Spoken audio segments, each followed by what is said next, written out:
Hey Goat, this is a video response to you on your on your I don't support the troops.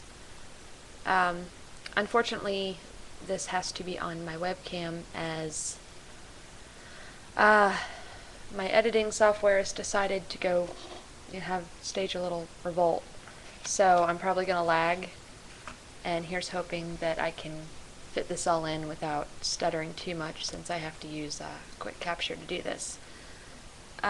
Start out, I took some notes on your video so that I didn't just sit here and go, what?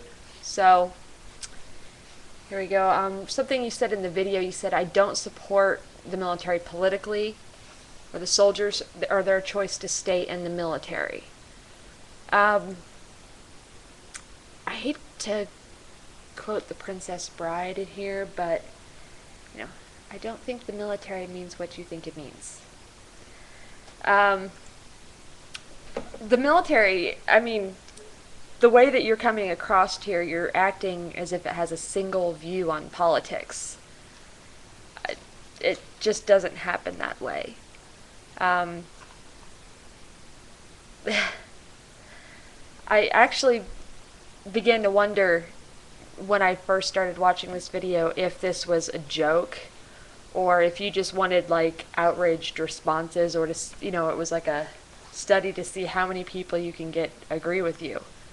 But at that point it was like 1 minute in and I realized there was 9 more minutes. So I thought, wow, he could really be serious. So in response to the need to pigeonhole, as it would appear to me that you did, everyone in the military as robots supporting the actions of the current administration, it's completely asinine. And it's really coming from a place with not a lot of experience. I am biased as I am ex-military. I'm from a military family. And I mean, I'm sure that, your vast military experience at the MEP station shouldn't be belittled by those of us that actually enlisted, trained, got sworn and everything. But again, you seem to be insinuating that we are the Borg military and have no independent thought. We're just one thing, which is completely wrong. Another major issue I had is that you claim you don't support the troops, and I quote, at this time. Then insinuated that those that are still in the military shouldn't have re-enlisted. Okay. Question though, those men and women who have done 18 years in the military, I know some of them. Re-enlistment comes up. Should they listen, in this case to you, and give up everything that they've worked for 2 years before retirement? Lose the benefits? Should they do that? I'm not convinced. There are those people that aren't cut out for college. They don't really have any skills other than soldier. So it's funny, I mean, like, a minute later you said that you didn't want to see them starve or be killed and things like that, but for those in the service where, again, all they know how to be is a soldier, they should give everything up and work at McDonald's basically on your principle. So, I had suspicions that you never actually swore in to the military when you talked about how people sign up for bonuses. Kind of is clear because they may get you in the recruiting office, they may get you to MEPS with that, sign-on bonus and money for college thing. However, anybody that's been sworn in would never say it's about the college fund. I never stood there at attention with my right hand raised and said, I promise to defend my college fund. It it's never happened.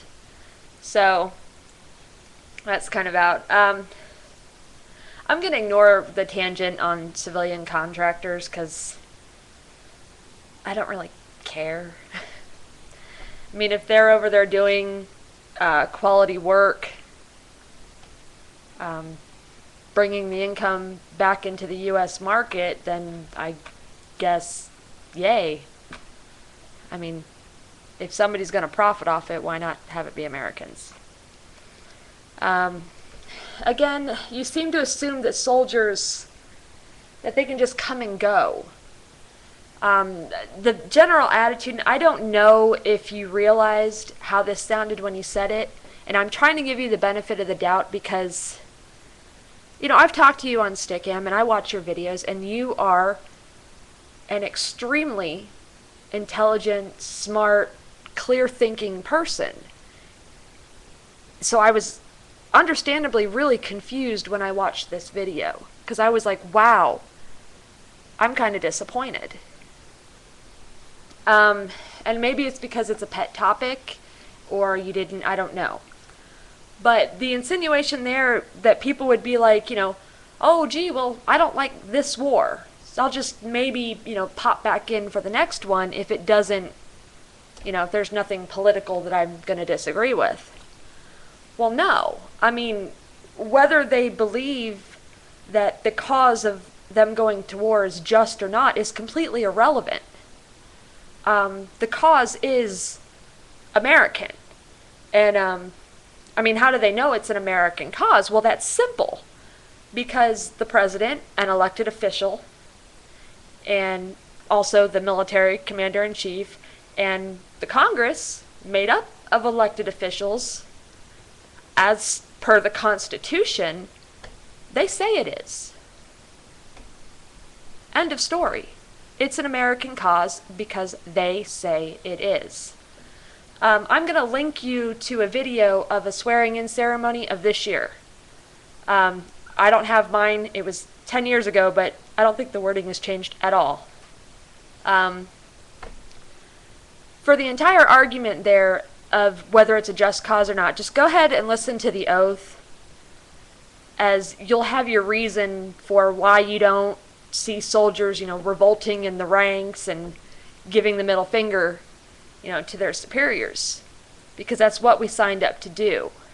You seem to, a lot of people just miss the fact military is a job. Your MOS isn't killing baby killing machine. It's your job. I've watched some of your response videos, and I don't know if some of them are like the best parodies in the world or the saddest thing in the world. I don't know. It's kind of scary that so many people, not even going to finish it, goes into an emotional argument. As to the whole, well, we don't really need a military because we have the resources that if we were getting attacked, people would be happy to join in the fight. I'm sorry, Goat, but I got a WTF that one. Untrained and unseasoned soldiers running around fighting a war or even a threat is not a very good situation. Warfare as it is today has progressed way beyond the point where a militia could actually ever be a superior force. We can talk about the technology of that has changed military-wise. We can discuss that another time, maybe on Stickam if we happen to ever be on at the same time again. But that's a whole separate video. Nothing else in your video was relevant to making an actual point for me, as it was mostly emotional. So I'm not gonna define immoral actions, and I'm not gonna address the whole, World War II thing, because, Godwin's law and all. So I'm going to end this video here, and hopefully we can get some good dialogue